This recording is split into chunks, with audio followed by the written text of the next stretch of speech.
তারেক জিয়া রাজ্জাকি না, আর বেগম খালেদা জিয়া রাজ্জাকির মা না। অর্থাৎ এরা দুইজন মানুষ কোনো সিম্পল মানুষ না, একদমই না।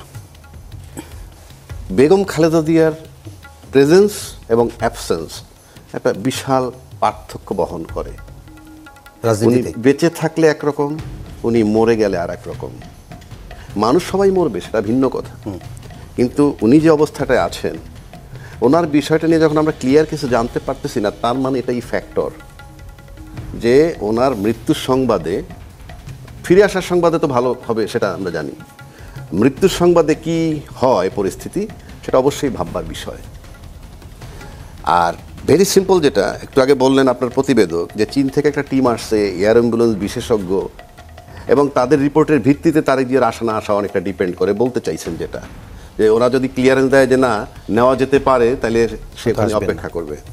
কিন্তু প্রশ্নটা আপনাকে তার আগে ভাবতে হবে ডেথটা কি।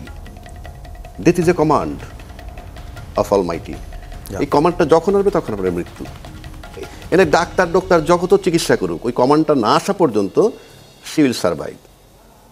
আরও সিম্পল লজিক যদি আসেন, death is nothing but separation of body and soul.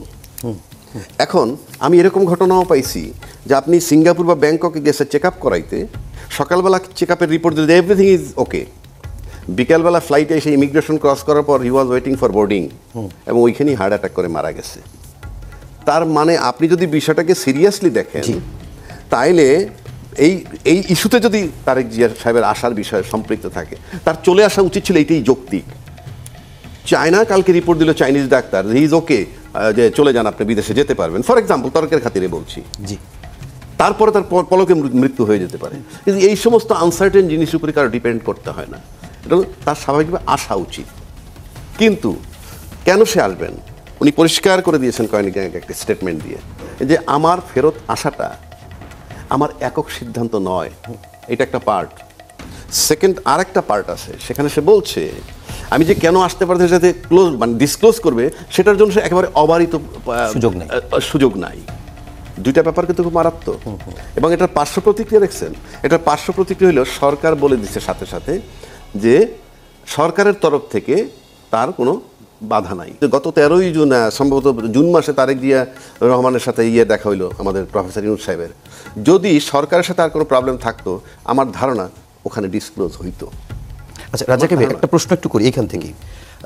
একজন দর্শক একটি কমেন্ট করেছেন, সেখানে তিনি বলেছেন যে আইনি কোনো বাধাও নেই, সরকারের পক্ষ থেকেও বলা হচ্ছে যে উনি আসতে পারেন যে কোনো সময় চাইলে, তারপরেও কেন উনি আসতে পারেন? সেটাই বলছি, সে জায়গায় আমি যাচ্ছি, তবু এইটুকুর জবাব তাহলে আগে দিয়ে নেই। জি প্লিজ। যেহেতু প্রশ্ন করছে একজনে, যেহেতু উনি বলছেন সিদ্ধান্তটা আমার একক নয়, এবং কেন নয় সেটা বলার জন্য তার অবারিত সুযোগও নাই, তার মানে একটা শঙ্কা কোথাও আছে। এবং এক্ষেত্রে সবচেয়ে বড় রোল প্লে করার কথা তাদের বাংলাদেশে তার পক্ষে আসার ব্যাপারে, যেহেতু বাংলাদেশে এই কথাটা আসছে, তার মানে বিপদটা তার বাংলাদেশে আসলে, শঙ্কাটা তার বাংলাদেশে আসলে। সুতরাং এখানে বাংলাদেশে কারা আছে? তারেক রহমান সাহেবের জন্য বড় দুইটা স্টেক হোল্ডার হলো তার নিজের দলটা এবং সরকার, এই দুইটা হলো বড় স্টেক হোল্ডার। সুতরাং তারা দুইজনে বসে ডিসাইড করবে। সরকার তো ক্লিয়ারেন্স দিয়েই দিল যে আমার তরফ থেকে কোনো বাধা নাই, এক। দুই, আবার বলছে ট্রাভেল পাস চাইলেই আমরা তাকে দেওয়ার ব্যবস্থা করব, ক্লিয়ার। দলীয়ভাবে কিন্তু তেমন কোনো পদক্ষেপ আমি দেখি নাই, বরং দলের থেকে দায়িত্বশীল ব্যক্তি যখন স্টেটমেন্ট দেয়, তারেক জিয়া দেশে আসা না আসাটা তার একক কিংবা তার পারিবারিক সিদ্ধান্ত, তাহলে আপনি তারেক জিয়াকে তো রাজ্জাকির জায়গায় ফালাই দিলেন। আমি একটা সিম্পল ম্যান, সেরকম তারেক জিয়া কে? একজন বাংলাদেশে একটা বিরল সন্তান সে, ওই হিসাবে তার বাবা ছিলেন রাষ্ট্রপতি, তার মাও ছিলেন রাষ্ট্রপতি। রাষ্ট্রপতি বলতে কি, সরকার প্রধান আমি মিন করছি আলটিমেটলি। তো যার একটা সন্তান, তার বাবা রাষ্ট্রপতি ছিলেন, মা ছিলেন প্রধানমন্ত্রী, মুক্তিযোদ্ধা, ওটা তো অন্য চ্যাপ্টার আছেই। এবং সে এখন মানে যদি ইনফ্যাক্ট আপনি ধরেন বিএনপির কর্ণধার এই মুহূর্তে, এবং আপকামিং দুজন প্রধানমন্ত্রী সম্ভবের একজন উনি। হ্যাঁ, উনি কাগজে কলম যতই ভারপ্রাপ্ত থাকুক, he is the main man. তাহলে কি তার রেসপন্সিবিলিটি নাই এই পার্টির? পাশাপাশি যদি ভাবেন, তাহলে খালেদা জিয়া উনি যে বিদেশে যাবেন, যদি চিকিৎসার নামে যান, ফাইনালি তার সিদ্ধান্তে যাবেন। খালেদা জিয়ার সিদ্ধান্ত, তার সাথে সরকারের সিদ্ধান্ত, দলের কোনো রেসপন্সিবিলিটি নাই। খালেদা জিয়ার পরিবারের কে আছে এখানে? কেউ তো নাই। তার পরিবার বলতে ডাইরেক্ট যেটা বোঝায় তারেক জিয়া, উনি দেখভাল করছেন, উনি দেখভাল করছেন। মানে বিষয়গুলো কীরকম, এইরকম একজন নেত্রীর একজন ক্রিটিক্যাল সময়ে আপনি যদি দলের থেকে এরকম কথা আসে, তার পারিবারিক ব্যাপার, সে আসবে কি আসবে না, তার পারিবারিক সিদ্ধান্ত, তাহলে তারেক জিয়া বললো কি আর এখানে হলো কি, এখানে একটা বিশাল গ্যাপ দেখা যাচ্ছে। গ্যাপটা নিয়ে আরেকটা ছোট্ট প্রশ্ন করি, সেটা হচ্ছে যে মির্জা ফখরুল ইসলাম আলমগীর এক কথা বললেন, বেরিয়ে এসে দেখা গেল যে ওই দিন স্থায়ী কমিটির মিটিংয়ের পরে বেরিয়ে এসে আপনার যে সালাউদ্দিন আহমেদ তিনি বললেন যে উনি ফিরবেন। এরপরে আবার দলের অন্য মানে স্থায়ী কমিটির সদস্যদের কেউ কেউ বলছেন যে এরকম কোনো আলোচনাই হয়নি। আসলে এই সমন্বয়হীনতা বা এই বক্তব্যের ভিন্নতার কারণটা কি? মানে বিষয়টা তো ক্লিয়ার করে দিলেন, তারেক জিয়া সাহেব তো পরিষ্কার করে দিলেন যে একক নিয়ন্ত্রণাধীন নয়, একক নিয়ন্ত্রণাধীন নয়, এবং সে আরও যদি ডিসক্লোজ করতে তাকে বলতে হবে যে উনি কেন আসতে পারতেছেন না, ওনার শঙ্কাটা কি, দূর করার উপায় কি, কারা কারা রেসপন্সিবিলিটি আছে কার কার, এটা তাকে বলতে হবে। তাহলে আমরা শুনলাম যে উনি আসছেন, যে জানানো হলো, তাহলে এটা কি ভেগ? আমি এখন পর্যন্ত কোনো সিমটম দেখি না তো, কারণ উনি যখন ওনার শঙ্কার কথা এবং প্রবলেমের কথা বললেন, তখন দল থেকে যখন বলে এটা তার পারিবারিক সিদ্ধান্ত, তার মানে কি বোঝা গেল? There is a gap between the মানে পার্টি এবং পার্টির এই যে টপ লিডার। এবং যার জন্য বললাম জীবিত খালেদা জিয়া এবং মৃত খালেদা জিয়ার পার্থক্য কি। আপনি খালেদা জিয়া আজকে পর্যন্ত symbol of unity of BNP, আমি জানি না আল্লাহ মাফ করুক এই মুহূর্তে এক্সপায়ার করেন উনি, তাহলে একটা বিশাল পরিবর্তন হবে বিএনপির রাজনীতিতে, নো ডাউট। দেশের রাজনীতিতে কি হবে সেটা পরের চ্যাপ্টার। আচ্ছা, এই বিএনপি এবং দেশের রাজনীতি নিয়ে আমি একটু রিপন ভাইয়ের কাছ থেকে জেনে এসে আপনার কাছেও জিজ্ঞেস করব, যে বিষয়টি বলে আবু হেনা রাজ্জাকি ভাই শেষ করলেন, যে এইটা খালেদা জিয়ার সঙ্গে দেশের বিএনপির রাজনীতির অনেক কিছু সম্পর্ক আছে। আজকে এনসিপি তাদের নিবন্ধন গ্রহণ করেছে, শাপলা কলি প্রতীক নিয়ে তারা নির্বাচন করবে এবং সেখানে নির্বাচন কমিশনের ভূমিকা নিয়ে তারা অবজার্ভ করতেছে, উদ্বেগ এখনও আছে এটি বলেছে। কিন্তু সব ছাপিয়ে যে কথাটি আলোচনায় আসছে যে বেগম খালেদা জিয়ার এরকম একটি শারীরিক অবস্থার সময় সবাই যেহেতু সব দলের জন্য যেহেতু অনুকূল পরিবেশ হচ্ছে না, বা একজন দলের প্রধান যিনি 3টি আসনে নির্বাচনে করবেন সেরকম একজন ব্যক্তি মুমূর্ষু অবস্থায় হাসপাতালে, তো সেই প্রেক্ষিতে আসলে নির্বাচনের তফসিল পেছানোর একটি তারা কথা বলেছেন, এবং বিএনপি থেকেও বলা হচ্ছে যে নির্বাচন পেছানোর ষড়যন্ত্র চলছে। আপনি একটু কীভাবে? ধন্যবাদ আপনাকে। আমি প্রথমে এনসিপি এই যে নতুন যে দলটি, এই ছেলেদের কনসার্নকে আমি ইতিবাচকভাবে দেখি। তারা একটা কনসার্ন প্রকাশ করেছেন। আমাদের পার্টি চেয়ারপারসন বেগম খালেদা জিয়ার, তিনি যে একজন জাতীয় অভিভাবক তুল্য নেত্রী, সেটা তারা অকপটে তারা মানে শ্রদ্ধার সঙ্গে তারা স্মরণ করেছেন, সব ঠিক আছে। কিন্তু অ্যাট দ্য সেম টাইম তিনি অসুস্থ আছেন, তিনি তার লড়াইটা কী জন্য ছিল? ফর লাস্ট 16 ইয়ার্স তার যে লড়াইটা, ফাইট, গণতন্ত্র, তার লড়াইটা কী ছিল, তার ফাইটটা কী ছিল? For a genuine election. তার লড়াইটা কী ছিল? পিপলকে এম্পাওয়ার করা এবং জনগণের ভোটে নির্বাচিত একটি সরকার, তাই না? এই লড়াইটাই তো তার ছিল। এবং এই লড়াইটার কথা বলতে, যে লড়াইটা করতে যেই তো তিনি আজকে শারীরিকভাবে তিনি এই অবস্থার মধ্যে পৌঁছেছেন, এবং পতিত স্বৈরাচারের প্রধান যিনি শেখ হাসিনা, তিনি আজকে তার এই স্বাস্থ্যের এই অবস্থার জন্য তো মেনলি তিনি দায়ী। কারণ সংবিধান অনুযায়ী প্রতিটি নাগরিকের চিকিৎসা পাওয়ার তো রাইট আছে নাকি? অবশ্যই রাইট নাই? কারাগারে যিনি বন্দী থাকেন তাকেও তো you cannot deny, you cannot deny the treatment. আপনি তার চিকিৎসাকে আপনি ডিনাই করতে পারেন না। তো যখন ওনাকে কথিত মুক্তি দেওয়া হলো কোভিডের সময়, তাই না, এবং যখন বলা হলো যে তিনি বাসাতে থাকতে পারবেন, চিকিৎসা গ্রহণ করতে পারবেন, জি, হাসপাতালে যেতে আসতে পারবেন, বাট কনফাইন থাকবেন বাসার মধ্যে।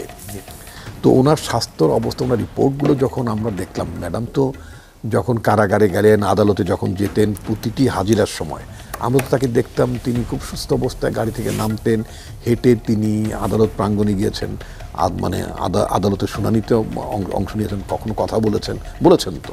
আচ্ছা, তারপরে আপনার সাজানো রায়ের প্রেক্ষিতে যখন তাকে কারাদণ্ডাদেশ দেওয়া হলো, সেখানে তিনি হেঁটেই তো গাড়িতে উঠে তিনি কারাগারে হেঁটেই গেলেন। জি, এবং তারপরে বন্দি অবস্থায় থেকে নাজিমুদ্দিন রোডের কারাগারে থাকা অবস্থায় তিনি বার দুয়েক তিনি পিজি হাসপাতালে হেলথ চেক আপের জন্য এসেছিলেন।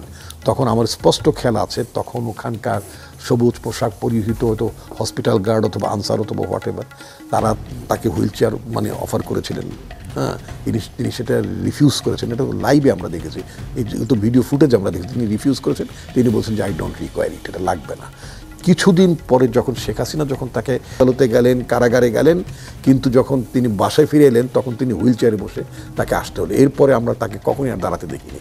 এই যে তার শরীরে যে ফ্রাজাইলিটি, তার যে ভঙ্গুর দশা, এই যে তিনি অনেকগুলো রোগে আক্রান্ত হয়ে গেলেন, ইনক্লুডিং তার লিভার ড্যামেজ হয়ে গেল, এগুলো তো আপনার মানে তাকে তো স্লো পয়জনিং করা হয়েছে, এটা তো আমরা বহুবার বলেছি, দাবি করেছি যে সরকার তাকে স্লো পয়জন করে তাকে মেরে ফেলতে চেয়েছে, সেটা তার উদ্দেশ্য ছিল।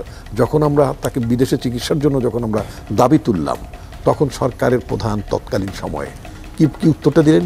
বলি তো অনেক তো বেঁচেছেন, আর কত বাঁচতে চান? 80 বছর এরকম একটা কথা বলেছে। তো এই কথা তার মানে কি, মানে তাকে হত্যা করার জন্য যাবতীয় আয়োজন তিনি সম্পন্ন করেছিলেন, কিন্তু রাখে আল্লাহ মারেকে। আচ্ছা রিপন ভাই, না, আমি কথাটা শেষ করি। তিনি বেঁচে আছেন, জি, তিনি লড়াই করছেন বাঁচার জন্য, তিনি লড়াই করছেন, সারা দেশের মানুষ তার জন্য প্রার্থনারত। আমি যেটা বলছিলাম যে পাওয়ার অফ দ্য প্রেয়ার্স, এখন পর্যন্ত তিনি রেসপন্স করছেন, কথা বলছেন, মানে কথা বলেছেন। আচ্ছা, বিদেশি চিকিৎসকরা আসছেন, আপনারা এই সমস্ত কিছু কে আপনি রাজ্জাক হিসেবে একটা কথা প্রসঙ্গে আমি বলি, প্লাস আপনি প্রসঙ্গটা তুলেছেন আমাদের পার্টির অ্যাক্টিং চেয়ারম্যানের দেশে ফেরা না ফেরা ব্যাপার নিয়ে, অর্থাৎ তিনি ফিরছেন না কেন ইত্যাদি ইত্যাদি। আমি আপনাকে বলি, আমাদের পার্টিতে অফকোর্স একটা আলোচনা আছে যে ম্যাডাম যদি একটু ইমপ্রুভ করেন তাকে আবার বাইরে চিকিৎসার জন্য নিয়ে যাওয়া হবে। তাকে কি বাইরে চিকিৎসার জন্য নিয়ে যাওয়া হয়েছিল না? হয়েছিল তো, হয়েছিল। তারপর তো তিনি একটা বেটার রেসপন্স করে তিনি আবার দেশেও ফিরলেন। প্রায় 3 মাসের মতো তিনি তার ছেলে, পুত্রবধূ, নাতনিদের সাথে ছিলেন। আচ্ছা, এখন ওনারা এখন যে অবস্থাটা, পরিবার থেকে কী বলা হয়েছে, পার্টি থেকে কী বলা হচ্ছে, নিশ্চয়ই আপনারা সেটা খেয়াল করেছেন। সেটা হচ্ছে তারেক রহমান কালকে চলে আসতে পারতেন, কিন্তু আমরা একটা ইমার্জেন্সি ব্যাকআপ রেখেছি। যদি ম্যাডামকে, যে আপনি আপনার নিউজে বলেছেন না যে ওনার শারীরিক অবস্থার উপর নির্ভর করবে তারেক রহমানের ফিরে আসা অথবা বিলম্ব হওয়া, মানে ইমপ্লয়েড ওয়েতে। তো যেখানে ম্যাডামের চিকিৎসা গ্রহণের একটা পর্যায়ে আছে দেশের বাইরে, হুইল সুপারভাইজিং মি, আপনি, উনি না, ওনার পরিবারের পক্ষ থেকেই তো করতে হবে ওনার চিকিৎসার তত্ত্বাবধানটা। পার্টি খুবই ভেরি মাচ অ্যাওয়ার, এবং ওনার পরিবার পার্টিকুলার তারেক রহমান সাহেব অত্যন্ত অবগত আছেন। আমাকে একটু এটা শেষ করে আমরা বিরতির পর আবার আপনার কাছে আসব। আমি একটু শেষ করতে চাই। সেটা হচ্ছে কি, যদি ম্যাডামকে ইমিডিয়েটলি যদি লন্ডনে নিয়ে যেতে হয়, সেটার জন্যই তারেক রহমান এবং তার ফ্যামিলি, মিসেস তারেক রহমান, ম্যাডামের নাতনি তারা অপেক্ষা করছেন। যদি কেসটা যদি স্টেবল থাকে তাহলে উনি ইমিডিয়েটলি চলে আসবেন। ওকে, রাজাকি ভাই আপনার কাছে একটা প্রশ্ন একটু করি। সেটা হচ্ছে যে খালেদা জিয়ার সুস্থতার সাথে নির্বাচনের কোনো সম্পর্ক দেখেন কিনা, এবং যে দাবিটি কেউ না কেউ করছে বর্তমান পরিস্থিতিতে তফসিল দেওয়ার উপযোগী নয় এরকম বলছে, সেটিকেও যৌক্তিক মনে করেন কিনা? ধন্যবাদ আপনাকে এবং আমার সহ-আলোচক। দেখেন, আমার ব্যক্তিগত ওপিনিয়ন এটা, কারণ আজকে মনে করেন বেগম খালেদা জিয়া যে ক্রিটিক্যাল একটা পজিশনে আছে, তাতে মোটামুটি 5-6 দিনে তো আমরা তেমন কোনো খবর পাচ্ছি না। যেগুলো পাচ্ছে এগুলো বিচ্ছিন্ন। আবার বলা হচ্ছে যে ওদিক থেকে বোধহয় ডাক্তার জাহিদ সাহেব একটা রেসপন্সিবল লোক, তার উপরে ডিপেন্ড করতে হবে। আর যদি মেডিকেল অথরিটি ডাইরেক্ট কিছু বলে, এটার উপরে আমাদের কারণ হয়তো গুজব ছড়ায় অনেকের জন্য, হয়তো গুজব ছড়া। কারণ শুনেন, আপনার মাথা যত বড়, আপনার